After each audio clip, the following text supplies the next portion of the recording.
Welcome to the Swazzle Puppet Studio. I'm Sean. And I'm Patrick. In our last episode, we showed you how to custom dye puppet fleece. In this episode, we'll show you how to create your fleece patterns. Let's get started!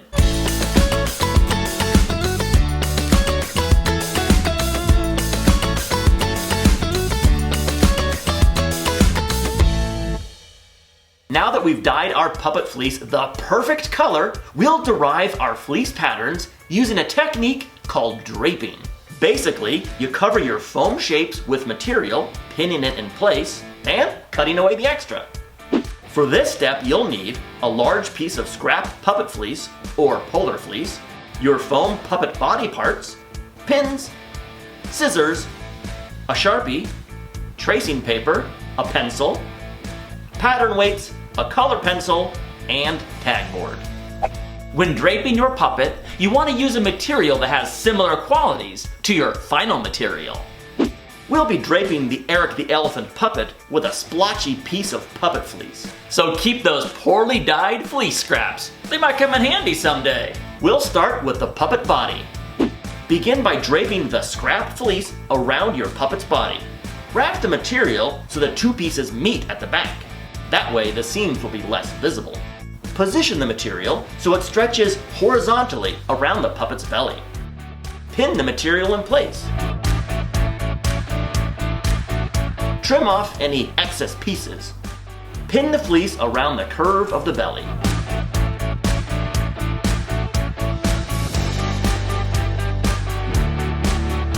Continue to trim off the extra.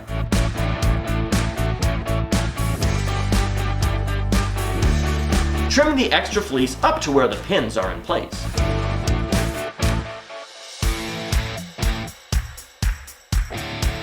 Be sure to keep enough material to tuck into the top and bottom openings.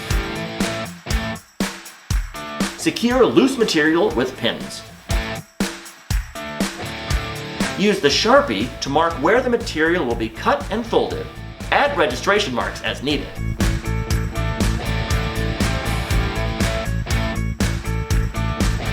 Label the center back. We'll be using the same draping technique on the legs. Because the legs are symmetrical, we're just gonna drape one of them. Wrap the material around the foam leg, keeping the stretch of the material in mind. Pin and trim. Trace and cut out every shape.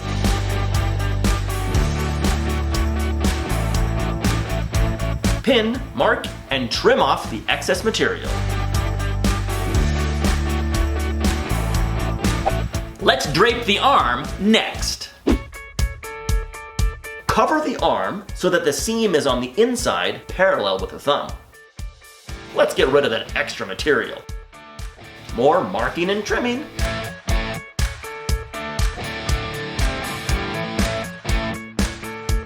Finally, we'll drape the head.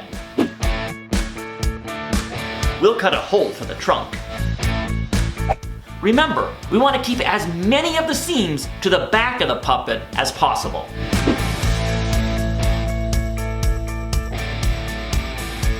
Position the material around the puppet's head. You guessed it, pin, trim, and mark.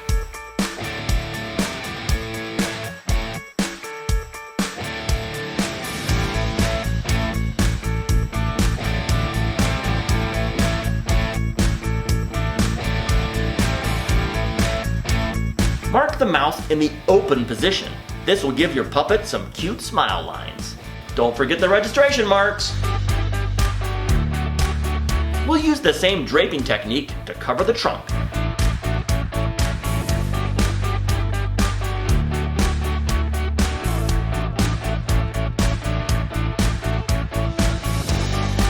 Now that all your pieces have been draped, we'll remove the material, trace, and true up our patterns. Start by removing the draped material.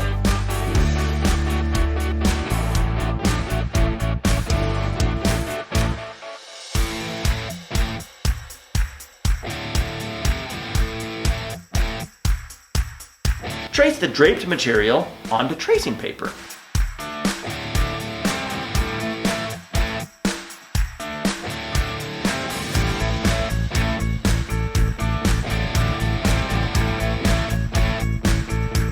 Fold the tracing paper in half and true up your pattern.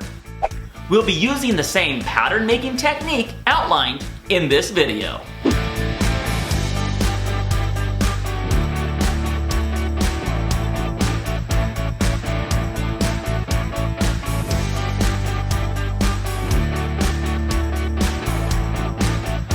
After you true up your pattern, cut it out. Trace the pattern onto a sturdy material like tag board, if you'd like.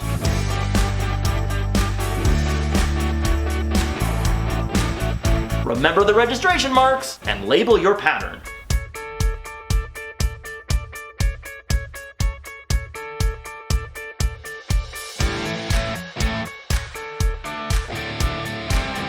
Cut the pattern out. Draw an arrow to indicate the direction the fleece will stretch. Repeat the same steps with the hand, leg, and trunk.